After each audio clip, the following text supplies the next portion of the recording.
Kita semua hidup di dunia ini membutuhkan suatu aturan. Kita hidup di dunia ini membutuhkan aturan.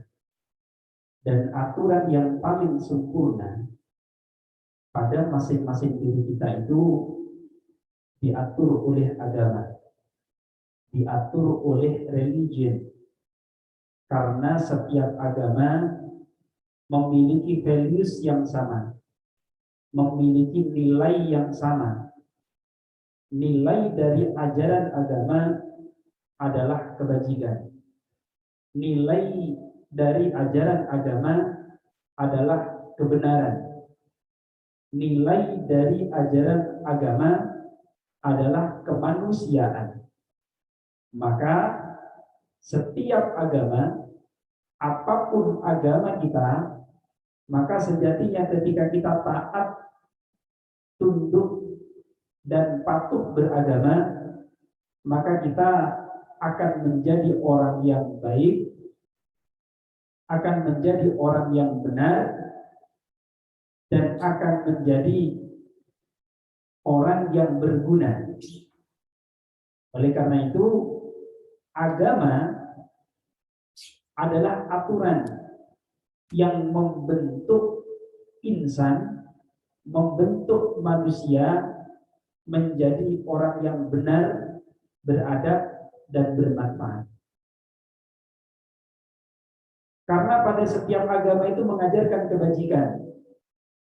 Sebagaimana contoh, ketika kita masih kecil, ketika kita masih kanak-kanak, ditanya oleh guru, ditanya oleh orang tua, what is your future? Misalnya, apa cita-citamu? Maka di masing-masing kita memiliki jawaban yang pasti. Pasti dalam arti adalah cita-cita yang baik.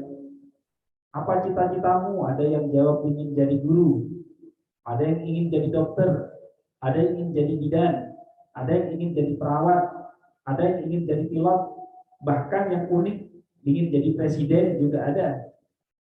Tapi tidak satu pun di antara kita ketika ditanya saat kecil itu, apa cita-citamu nak? Saya ingin jadi maling, itu enggak ada. Saya ingin jadi rampok, itu juga enggak ada. Saya ingin jadi pencuri, enggak ada. Kenapa? Karena kita di mindset, dibentuk, dilahirkan di keluarga yang beragama. Dan setiap kita di keluarga mengajarkan kita cita-cita yang baik, cita-cita yang luhur, dan itu adalah values, nilai dari sebuah agama. Nah, anak sekalian, tujuan dari perkuliahan ini setelah menyelesaikan mata kuliah ini, kita mampu untuk beradaptasi dalam berprofesi, baik itu di yang perawat, ataupun sebagai laboran, ataupun yang di pelaksana seperti bidan. Kita bisa berlandaskan terhadap Tuhan. Apapun yang kita lakukan, secara klinis laboratorium menunjukkan gerakan-gerakan suatu penyakit tertentu, menunjukkan arah perawatan yang sistematis berdasarkan tinjauan medis. Akan tetapi di balik itu semua, kewajiban kita adalah sampai pada analis ikhtiar.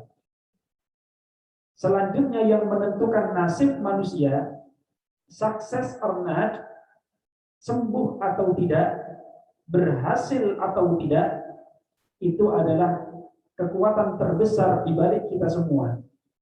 Yang membuat kita hidup, yang membuat kita mati, yang membuat kita berhasil, yang membuat kita dapat rezeki, Tuhan yang Maha Esa, Allah Subhanahu wa Ta'ala.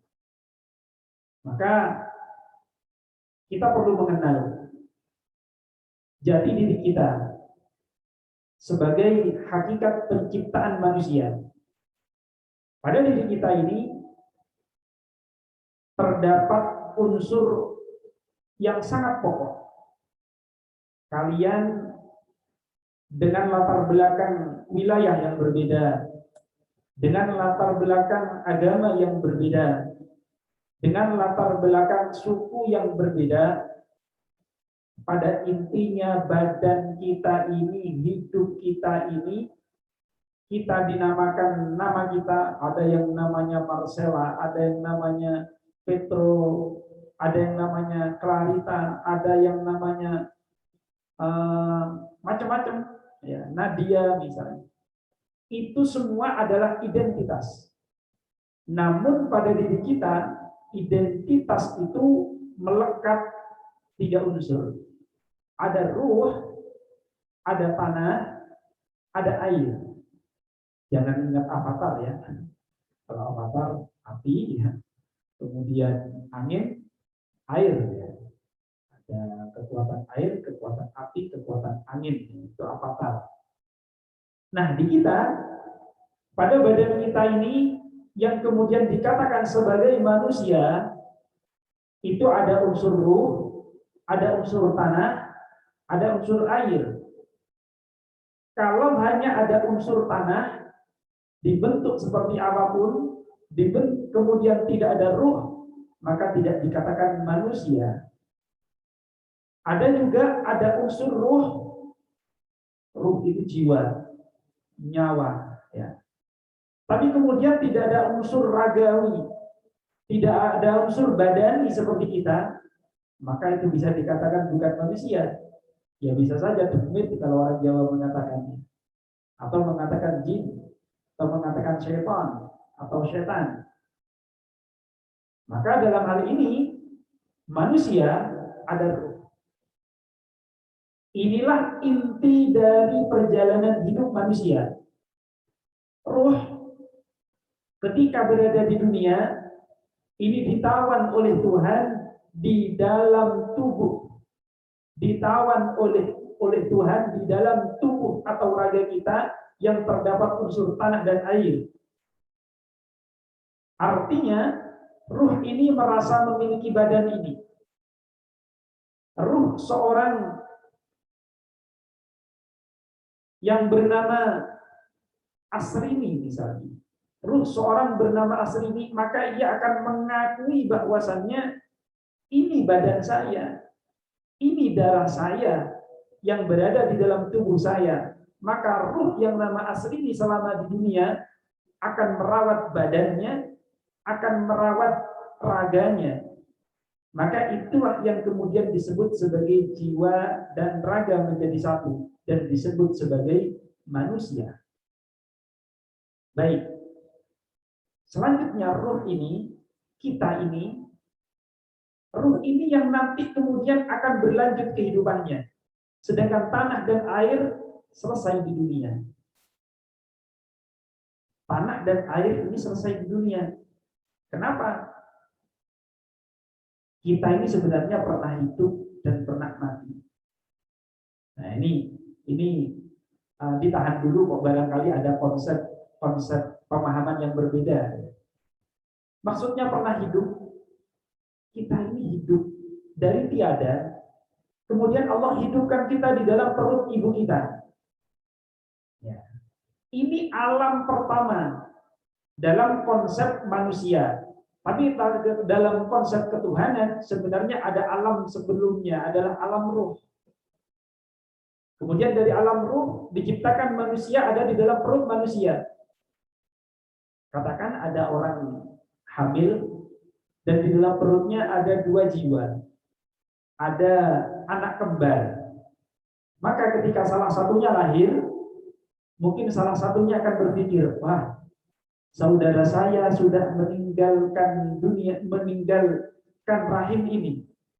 Jangan-jangan dia mati. Jangan-jangan dia mati. Ternyata asumsi dari saudaranya yang belum lahir itu salah. Ternyata kematian dari perut, kemudian dia keluar dari perut yang mereka asumsikan mati, ternyata dia bagi orang yang sudah di dunia ini mengatakan, welcome, new birth. Selamat datang kelahiran baru. ternyata ia lahir di tempat baru yang jauh lebih luas daripada perut. Ini dunia. Maka sejatinya keluarnya dari perut bukan berarti kehidupan perut selesai. Ternyata kehidupan dunia masih ada. Ruh di sana ikut ke sana, jasad diasumsikan dengan tanah dan air. Setelah ruhnya keluar, setelah ruhnya lahir ke dunia dengan diikuti oleh daging dan tulang yang sedikit, maka kemudian kehidupan itu berlanjut, makan minum yang dimakan dari tanah, yang diminum dari air, buah-buahan yang dimakan tumbuh dari tanah. Kemudian mereka tumbuh pun membutuhkan air, maka dua unsur ini, tanah dan air ini mengiringi kehidupan mereka, jasadnya tumbuh dewasa, jasadnya bertambah, maka kemudian manusia ini ada unsur ruh, ada unsur tanah, dan ada unsur air. Bahkan kalau kita bandingkan, ketika nanti kita sudah meninggal, maka sebagian kita yang di dunia akan mengatakan, oh saudara saya yang namanya Fulan meninggal dunia, dia sudah mati. Tapi ternyata kematian itu tidak berhenti. Bagi kita yang masih hidup mengatakan saudara kita mati. Tapi ternyata di alam sana mereka mengatakan, welcome newbirth. Di alam ruh, di alam peristirahatan. Kalau orang Islam mengatakan alamul barzah, alam kubur, alam ruh.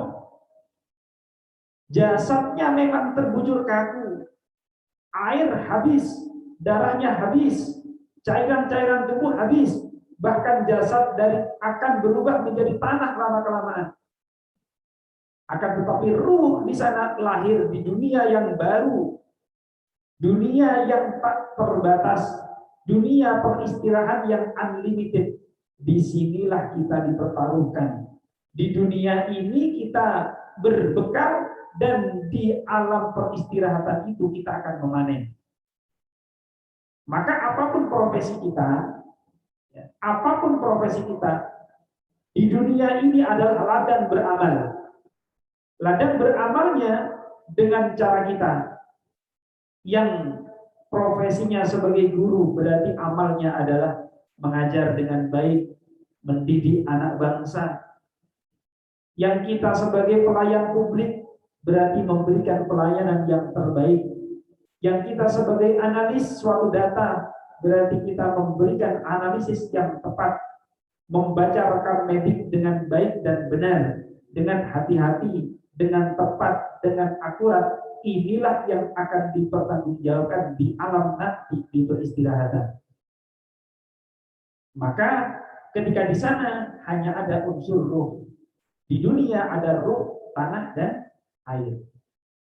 Izinkan saya sedikit mengutip dari Al-Quran. Ya. Wallati ansha'akum wa ja'ala lakumus sam'a wal absara wal afidah qalilan ma tashkurun. Yang saya artikan demikian. Dialah Allah yang menciptakanmu dan memberikanmu penglihatan, memberikanmu pandangan mata, dan memberikanmu pendengaran, dan sekaligus memberikan rasa di dalam hati kalian. Maka ketika Allah menciptakan manusia dalam keadaan lahir, maka Allah ciptakan itu mata, Allah ciptakan itu telinga, yang itu manusia tidak bisa berencana. Ini akan kita dalami nanti. Perjalanan manusia. Kita pernah mati, kemudian hidup di alam rahim, mati dari alam rahim ternyata masuk kehidupan dunia. Setelah di dunia, nanti kita akan mati di dunia, tapi ternyata hidup di alam barzah. Hidup di alam baka, hidup di alam penantian.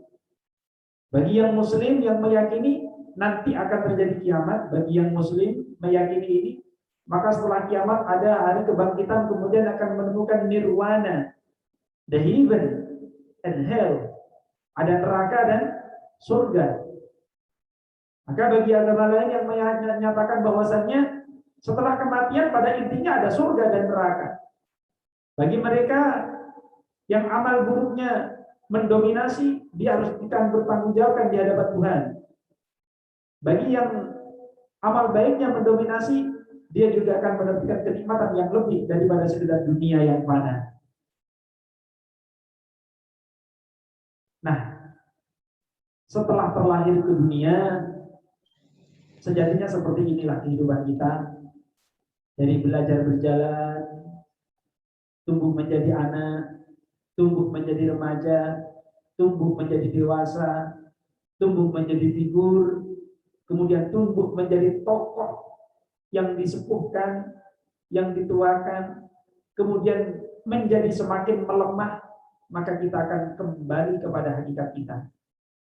Yuk kita sedikit simak bagaimana yang diceritakan oleh Injil, bagaimana yang diceritakan oleh Zabur, bagaimana yang diceritakan oleh Barnabas, bagaimana yang diceritakan dalam Al-Qur'anul Karim, bahwasannya manusia pertama kali diciptakan adalah bapak kita, ayahanda kita Adam alaihissalam, Nabiina Adam alaihissalam. Sepakat. Semua agama yakin itu. Dan tentu dalam hal ini sebagai orang yang beragama, saya berada di barisan para ilmuwan yang menyangkal terhadap teori Darwin, yang menyatakan bahwasannya evolusi kera yang kemudian menjadi Homo sapiens, manusia atau kera yang berakal. Dan agama kita, Nasrani, Katolik, terlebih Islam, terang-terangan menyangkal bahwasannya Nabi Adam bukan evolusi dari kera. Nabi Adam bukan evolusi dari kera. Manusia pertama kali diciptakan adalah baginda Nabi Adam alaihissalam, yang diciptakan oleh Allah dari unsur tanah liat. Dari unsur tanah. Allah menciptakan manusia pertama kali adalah Adam. Dan Adam diciptakan dari tanah. Baru kemudian setelah menciptakan Adam, Allah menciptakan dari tulang rusuk Nabi Adam, yaitu seorang wanita yang bernama Hawa. Dari Adam dan Hawa lah proses reproduksi manusia dilakukan. Perkembangbiakan manusia dilakukan. Adam tidak pernah dilahirkan dari rahim. Hawa juga tidak pernah dilahirkan dari rahim. Tapi kemudian Adam dan Hawa sebagai ciptaan Tuhan, maka proses penciptaan perkembangbiakan manusia selanjutnya dari rahim baru dimulai. Dan tidak ada cerita kera di dalam proses Nabi Adam. Jadi Adam bukan kera, Hawa bukan kera, kita manusia bukan kera. Bagaimana tentang teori Darwin? Maka sebagai ilmuwan, dalam barisan ilmuwan, saya memandang bahwasannya teori Darwin merupakan bagian dari proses ilmiah yang dilakukan dari zaman ke zaman.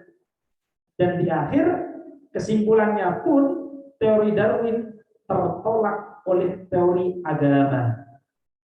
Teori Darwin tertolak dari teori agama. Kenapa? Saya yakin kalian pun yang non-muslim tidak percaya bahwasannya engkau adalah keturunan kera. Tapi yakin bahwasannya kita adalah keturunan anak cucu dari Nabi Adam alaihissalam.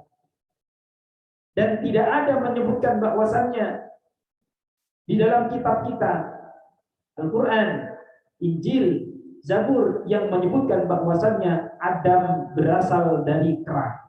Tidak ada keterangan itu.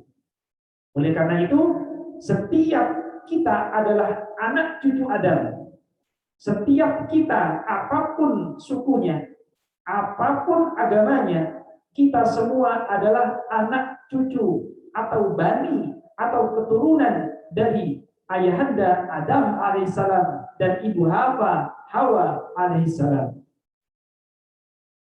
Oleh karena itu, di dalam setiap pelayanan, memberikan pelayanan yang terbaik, semua adalah saudara kita. Toleran.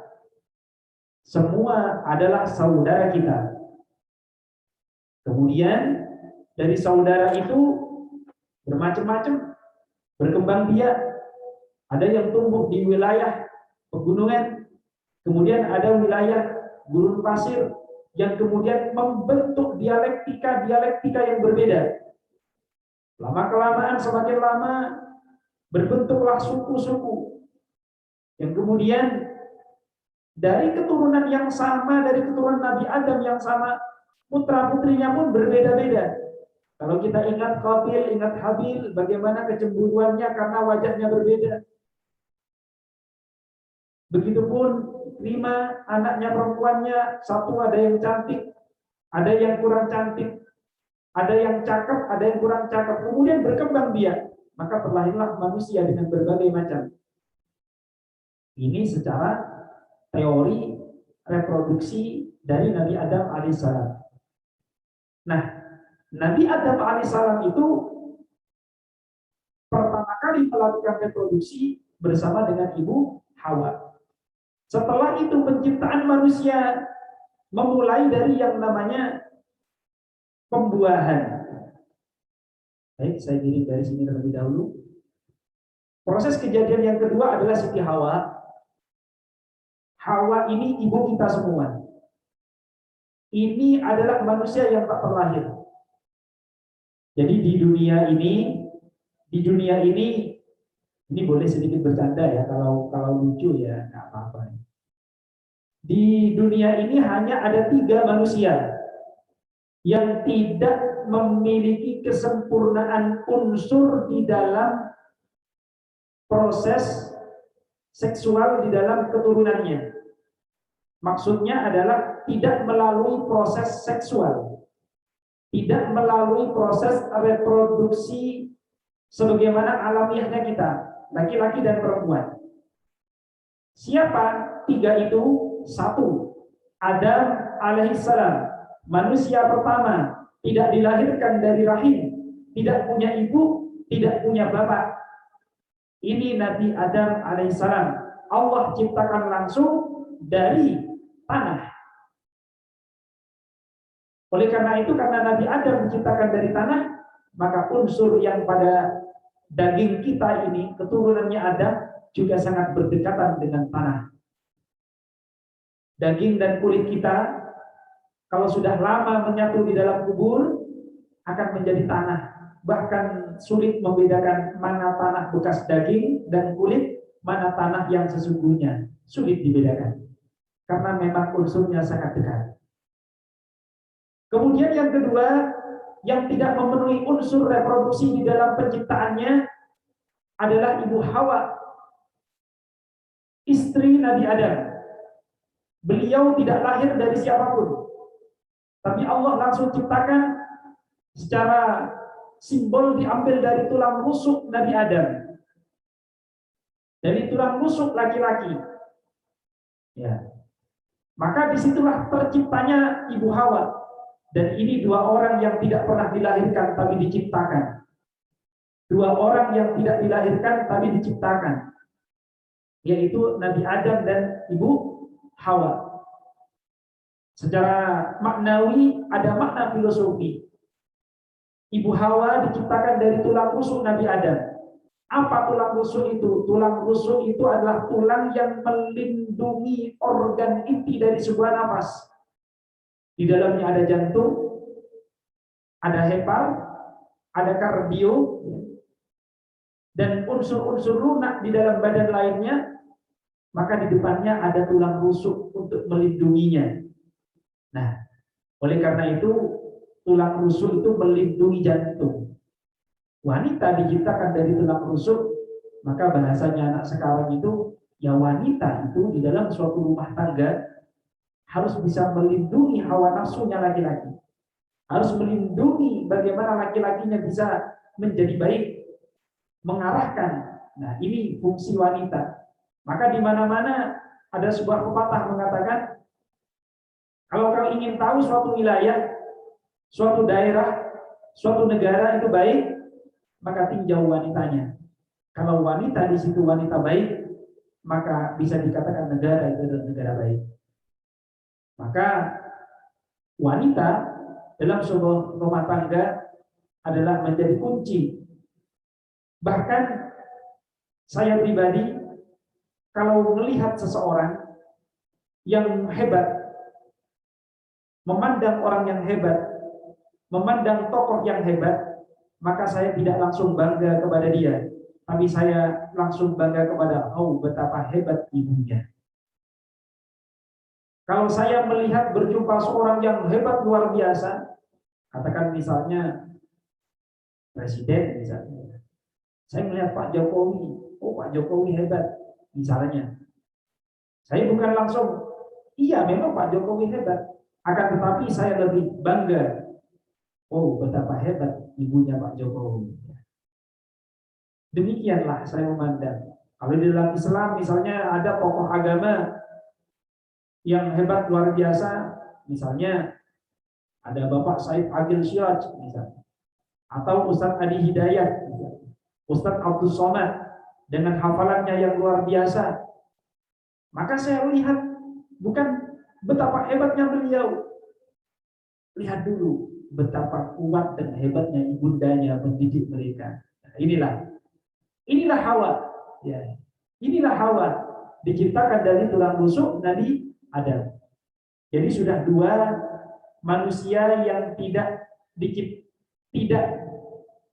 melalui proses reproduksi. Kemudian ada satu lagi, Islam juga meyakini ini. Siapa? Ayahanda Isa alaihissalam, Nabi kita Isa alaihissalam.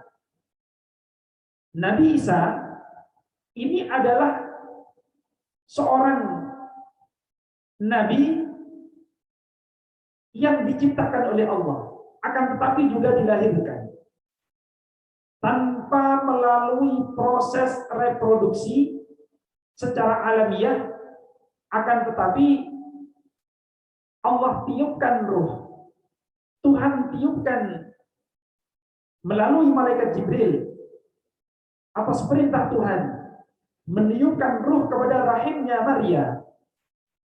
Islam mengatakannya sebagai Maryam. Tercatat baik di dalam Al-Quran, tentu dalam kitab yang lain. Maka terlahirlah namanya Isa alaihissalam. Dia tidak punya bapak. Isa tidak punya bapak. Kita membicarakan tentang proses kelahiran. Nabi Isa dilahirkan dari rahim seorang Maryam, akan tetapi tidak melalui reproduksi antara sperma dan ovum. Tiga ini di dunia yang tidak melalui proses alamiah.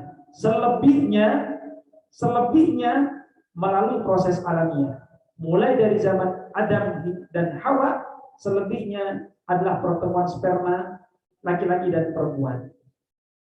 Lah kok misal ada zaman sekarang ada yang berangkat dari rumah kuliah ke Malang, tiba-tiba hamil.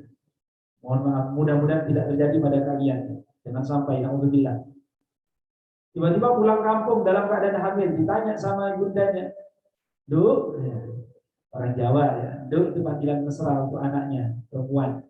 "Duk, lah kok hamil, Duk?" misalnya. "Ini siapa bapaknya?" Nah, tiba-tiba jawab, ini proses yang non alamiah, Mam. Ditiupkan langsung oleh malaikat Jibril."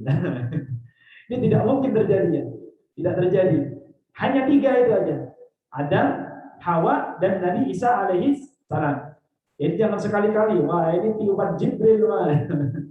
Ini tiupan Jibril. Wah, ini bukan Jibril yang malaikat ini, Jibril manusia ini. Namanya Jibril kebetulan. Baik. Sekarang proses penciptaan manusia. Saya sedikit ngambil kutipan dari Al-Quran, tapi saya ambil pokoknya saja. Manusia itu diciptakan, yang pertama adalah sulalatin min tin. sulalatin min tin, atau saripati tanah. Ya, saripati tanah. Siapa Nabi Adam alaihissalam tadi? Jadi pertama kali diciptakan dari saripati tanah. Tapi kemudian setelah ada Adam dan Hawa, bapak dan bunda manusia sejagat, kemudian prosesnya melalui proses nutfah. Nutfah itu apa? Air mani, sperma yang bercampur dengan sel telur. Ini dalam Quran surah 76 ayat 2. Ya ini. Jadi di dalam prosesnya Allah menciptakan Adam dari saripati tanah, tapi setelahnya Allah ciptakan itu melalui proses reproduksi yang bernama sperma dan sel telur. Anak-anakku sekalian, di dalam proses nutfah ini kemudian ada qararin makin, tempat yang menenangkan. Nutfah ini akan bersemayam di mana? Setelah sperma itu berjumpa dengan sel telur, berjumpa dan akan bersemayam di mana? Ia akan bersemayam di dalam yang namanya rahim. Ya. Akan berada di dalam rahim. Di dalam rahim akan berubah menjadi alaqah. Ma huwa alaqah? Alaqah ada segumpal darah yang melekat pada dinding rahim. Ini proses penciptaan manusia dari perspektif Al-Quran. Tentu akan sama nanti dalam perspektif ilmu kesehatan kalian. Ya. Maka setelah alaqah ini daging-daging yang mulai menempel. Kemudian setelah alaqah ada mudghah. Segumpal daging semakin besar, semakin banyak, dan membentuk. Maka kemudian setelah alaqah, mudghah, kemudian idhaman. Idhaman itu adalah tulang. Akan membentuk urat-urat di tengah-tengah daging itu. Kemudian dibungkuslah tulang itu dengan daging tersebut, maka kemudian menjadi khalqan akhar, makhluk lain yang dimaksud adalah makhluk baru, orang calon bayi. Urutannya dalam istilah agama Islam, nutfah akan bersemayam dalam qararin makin yang disebut rahim, kemudian di dalam rahim akan membentuk yang namanya alaqah. Alaqah itu adalah segumpal darah. Segumpal darah lama-kelamaan akan menjadi mudghah. Mudghah adalah segumpal daging. Kemudian daging itu akan dimasuki tulang. Akan ada tulangnya, urat-uratnya terbentuk, dinamakan idhaman. Maka setelah itu akan ada lahman, daging yang utuh, yang sempurna, sudah mulai membentuk calon manusia, khalqan akhar, maka dia akan benar-benar menjadi calon manusia. Kira-kira seperti ini. Nutfah itu apa? Tetesan cairan yang mengandung gamet pria dan gamet wanita. Tentu kita sebagai adult learners nggak tabu ya kita bilang sperma, itu jangan tabu ya. Kita di dunia kesehatan nggak usah tabu membicarakan mani, bahkan membicarakan genetal, membicarakan penis, membicarakan ovarium wanita, nggak usah tabu ya. Kita sedang mempelajari ini. Nutfah ini adalah air mani, air mani, yang kemudian air mani itu akan tersimpan di qararin makin ketika dibuahi, ketika membuahi. Qararin makin bahasa kita disebut sebagai rahim. Maka ketika wanita rahimnya bermasalah, maka kadang sulit untuk dibuahi, sulit untuk bisa reproduksi, sulit untuk mempunyai anak. Makanya mudah-mudahan kalian yang masih muda-muda ini terhindar dari kanker rahim ya. Terhindar dari kanker rahim sehingga kalian suatu saat pada waktunya bisa punya keturunan. Amin. Nah, kalau qararin makinnya bermasalah atau kita sebut sebagai uterus ini, maka akan sulit untuk berkembangnya embrio di sana. Mohon di-mute ya. Continue. Baik. Saudari Natali dibantu kalau misalnya ada yang unmute, silakan dimute. Kemudian setelah nutfah ada yang namanya alaqah. Embrio yang berumur 24 sampai 25 hari. Stadium ini alaqah. Kemudian setelah alaqah maka akan terbentuk yang namanya mudghah. Ada daging. Dalam 12 minggu terjadi asifikasi pada pusat-pusat pertulangan. Tulang-tulangnya mulai terbentuk di 12 minggu. Nah, pada wanita normal yang biasanya mengalami menstruasi, haidhah, maka pada masa pembuahan ini sejak qararin makin, embrionya berkembang di sana 24 sampai 25 hari, ternyata benar-benar berkembang yang namanya embrio, maka di situ akan berhentilah siklus menstruasi. Siklus menstruasi akan berhenti.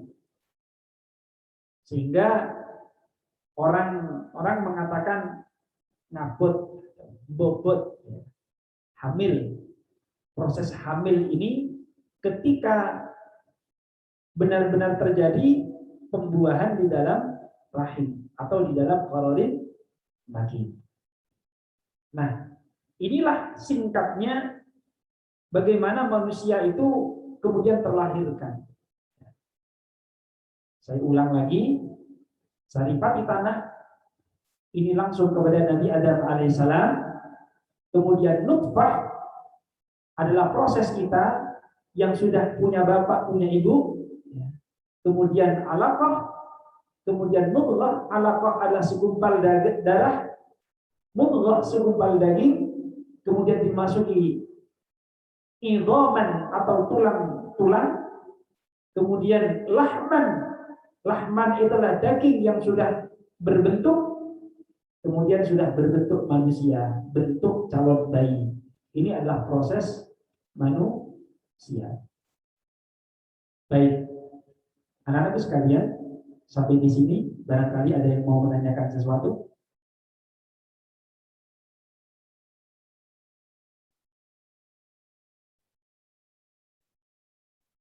Tidak. Baik, saya lanjutkan. Selanjutnya, tujuan manusia diciptakan oleh Tuhan, diciptakan oleh Allah. Ya. Di sini ada suatu firman Tuhan di dalam Al-Quran surah Al-Dzariyat ayat 56. Bagi yang muslim kemungkinan hafal ini. Wa ma khalaqtul jinna wal insa illa liya'budun. Dan aku tidak ciptakan jin dan manusia kecuali untuk menghamba, ya. Kecuali untuk mengabdi, kecuali untuk menyembah kepada Allah, kepadaku, kata Allah. Bentuk penghambaan kita kepada Allah, bentuk pengabdian kita kepada Allah dengan berbagai macam cara. Ada yang horizon, ada yang vertikal. Kalau vertikal, aspek virtual, aspek ritual. Aspek ritual itu apa? Ya kita di dalam penyembahan, menyembah kita kepada Allah, bagi yang muslim dengan sholatnya, dengan ibadah hajinya, dengan berdoa, mendekatkan diri dengan puasa, itu adalah aspek pengabdian kita kepada Allah secara vertikal, yang langsung hubungannya dengan Tuhan. Kamu sholat gak sholat bagi yang muslim, bagi orang lain gak ngefek. Tapi bagimu hubunganmu dengan Tuhan akan menjadi renggang. Inilah aspek vertikal. Bagi Anda yang Nasrani, Anda mau kebaktian atau tidak, bagi tetanggamu nggak masalah. Tapi bagi jiwamu akan renggang dengan Tuhan. Ini yang dimaksud aspek vertikal.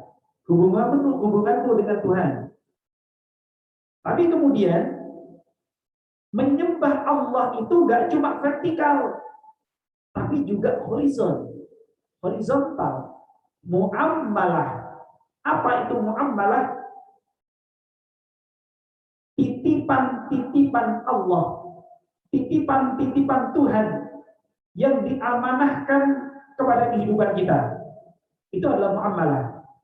Bagaimana kita bergaul, bagaimana kita bertetangga, bagaimana kita beretika, bersopan santun dengan mereka, bagaimana kita berbakti kepada orang tua.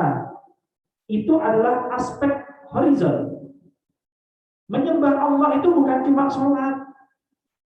Menyembah Allah itu juga bagaimana kita menghormati tetangga. Menyembah Allah itu juga bagaimana kita dalam profesi menjalankan sebaik mungkin. Bagaimana di dalam berprofesi memberikan pelayanan secara prima. Oleh karena itu, aspek horizon ini sama kedudukannya dengan aspek vertikal. Belum dikatakan manusia yang taat kepada Tuhan kalau dia hanya berangkat kebaktian tapi dia brutal kepada tetangga. Bukan dikatakan hamba yang taat beribadah yang ia datang Jumatan ke masjid akan tetapi tetangga kelaparan dia tidak peduli. Maka aspek penghambaan kita, tujuan penciptaannya adalah untuk menghamba kepada Tuhan, maka cara menghambanya ya kepada Allah dengan cara beribadah, ya kepada sesama dan sekitar dengan cara menjadi khalifah. Apa khalifah? Pemimpin.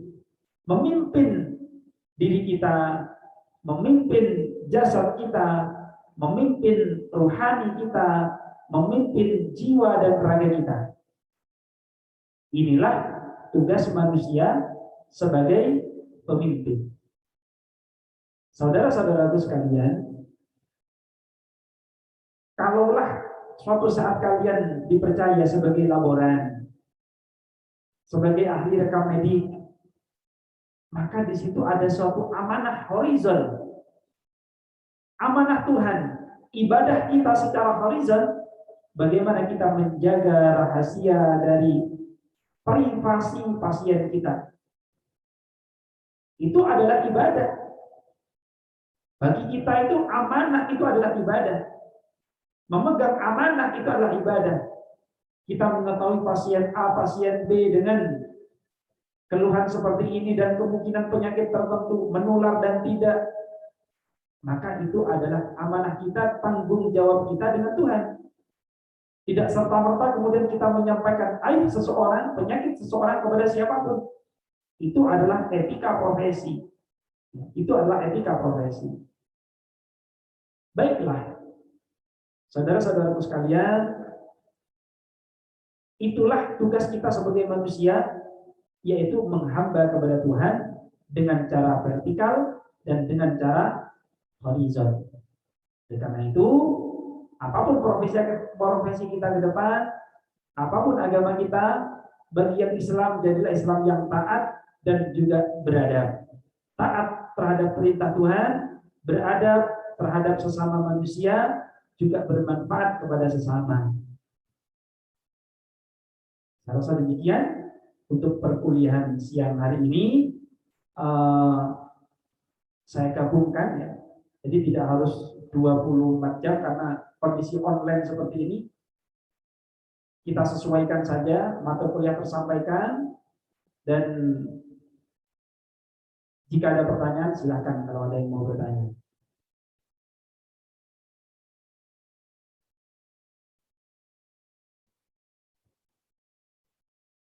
Baik, sambil saya sapa ya, sambil saya sapa.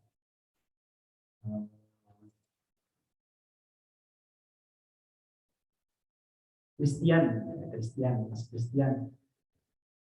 Dari mana Mas Christian? Jawa.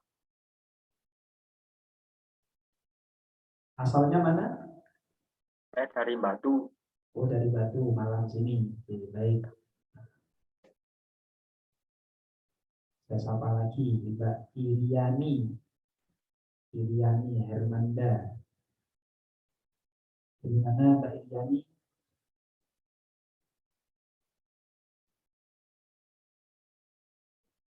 Saya dari Trenggalek.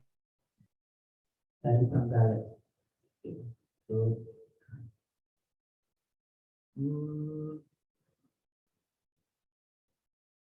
Ada yang dari luar Jawa? Oh, banyak kayaknya. Mbak Meti dari mana Mbak Meti? Halo. Mbak Dari Meti. Sumba, Pak. Dari? Sumba. Sumba. Dari Sumba. Baik. Ada yang mau ditanyakan? Nah, lalu? Jadi kalau ada yang kurang jelas bisa ke nomor WA ya, bisa ke nomor WA tidak apa-apa atau ke email. Untuk pertemuan kali ini nanti saya share link absennya. Untuk absennya untuk mempermudah kalian screenshotkan kalian, ya.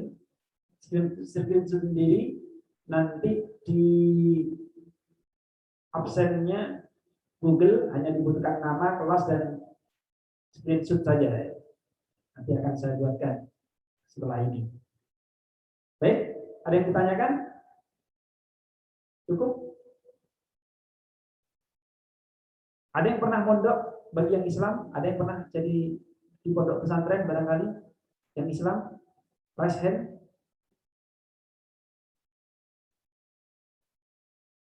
Adakah? Saya, Pak. Oke, Rafida. Rafida, dari mana Rafida? Malang Bulu Lawang, Pak. Mondoknya di mana? Turen. Bulu Lawang, mondok Turen. Sekolahnya di mana, Dok? Kok malah Tangerang Selatan? Manturen, Pak. Oh, di Manturen. Oke. Mondoknya di mana? Turen juga. Iya, pondoknya maksudnya saya akan tahu wilayah Turen. Oh, ini, Pak. Pondok Pesantren Al-Ikhlas. Al-Ikhlas, dekat Al-Azhar itu. Dekat Masjid Al-Azhar. Oke. Good. Ada lagi yang pernah mondok? Pernah nyantri? Selain Rafida? Oke, baik. Terima kasih untuk hari ini. Linknya nanti akan saya kirim ya ke ketua tingkatnya untuk link absensinya. Jangan lupa untuk screenshotkan. Baik, Stina, jangan tinggalkan dulu. Saya mau juga butuh untuk screenshot untuk pelaporan pembelajaran. Minta action semuanya. Oke, thank you. Saya akhiri. Untuk yang beragama Islam, ikuti cara saya mengakhiri doa. Kemudian yang lain sesuai dengan agamanya masing-masing. Kita akhiri perkuliahan ini dengan penutup majlis. Bismillahirrahmanirrahim. Subhanakallahumma wa bihamdika asyhadu an la ilaha illa anta astaghfiruka wa atubu ilaik. Wallahul muwaffiq ila aqwamit thoriq. Wassalamualaikum warahmatullahi wabarakatuh. Waalaikumsalam warahmatullahi wabarakatuh. Waalaikumsalam warahmatullahi wabarakatuh.